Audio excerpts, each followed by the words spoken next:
In today's video, I'm doing something different. Instead of reviewing like a brand new vehicle or covering content of a new car that just hit the market, let's go ahead and look back and cover a very popular consumer pickup truck, and that is the Tundra. Now this is the older generation model, not the brand new one, but there's some interesting technology that this Tundra has. Now I had the opportunity to actually daily drive this thing for a few days, and I was really surprised that this thing is jam-packed with a lot of features that unfortunately Toyota doesn't really cover.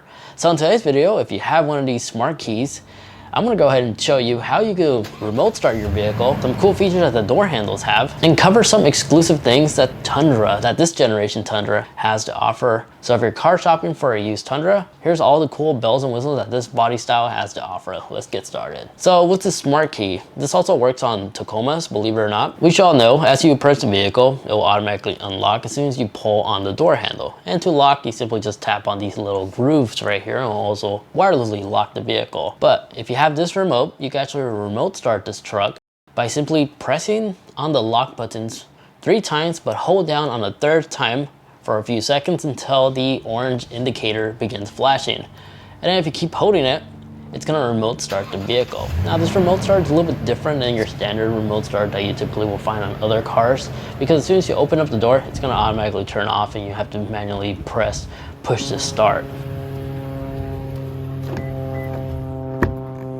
But this is a great way to keep the engine warm. Now, another cool thing that Tundras have is you actually have the ability to adjust the headlight. This allows drivers to adjust the headlight angle to compensate any massive payload that you may be carrying from the interior of the Tundra by simply just rotating this knob. Then in addition to that, no, this is not a Jelly Bean launcher, but this is where you can actually enable or disable that rear light illumination in the 3rd brake light if you need to. But down here is exclusive to the Tundras and some other Toyota models. You can actually roll down this entire window, rear window back here. Now, another cool thing about this Toyota Smart Key is that if you like to disable the wireless transmitter, because I don't know if you know this, but key fobs, they always send out its signal because it's always constantly looking for the vehicle. The con to this is there was a time, and it still currently is going on, but not as much anymore as how it used to, where thieves will take like a hackable key fob that can actually read that signal and recreate it so they can unlock and drive off with your car. You can actually turn this off with the wireless remote by simply just holding down on the lock button and press the unlock button twice.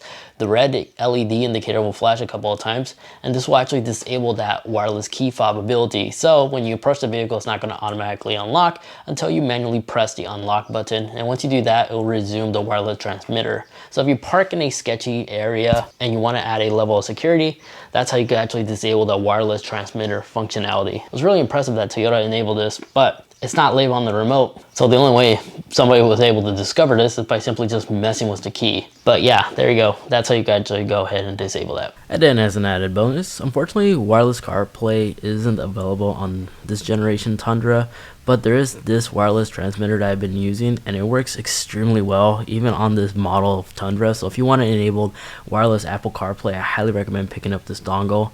I'll have it linked in the video description down below, but it works flawlessly. As soon as I turn on the vehicle, I can immediately tap on the Apple CarPlay. Once it's paired via Bluetooth, I can easily just tap on the device right here on the infotainment screen. It takes a while to connect, but as soon as it connects, you basically have the full capability of Apple CarPlay like you would when it's connected to via wired. It just is a tad laggy, but everything is there and it works flawlessly, and even the sound quality sounds identical to wire. Aside from that, there you guys have it. That is the quick rundown of some interesting hidden features at the Tundra, even some Tacomas and other Toyota models. If you have the smart key, it should also have these innovative features. So if you got some good useful information out of this video, you know what to do. Greatly appreciate it if you leave this video a like, as those help me out a lot. And get subscribed, especially if you enjoy a lot of tech videos just like this, as I like to go into the nitty-gritty stuff in terms of software and some interesting features that the manufacturer doesn't really talk about, which is why it's a hidden feature. And I like to discover and just share these discoveries with the world. So if I helped you out in any way, again, greatly appreciate if you actually leave this video a like, as well as get subscribed for more.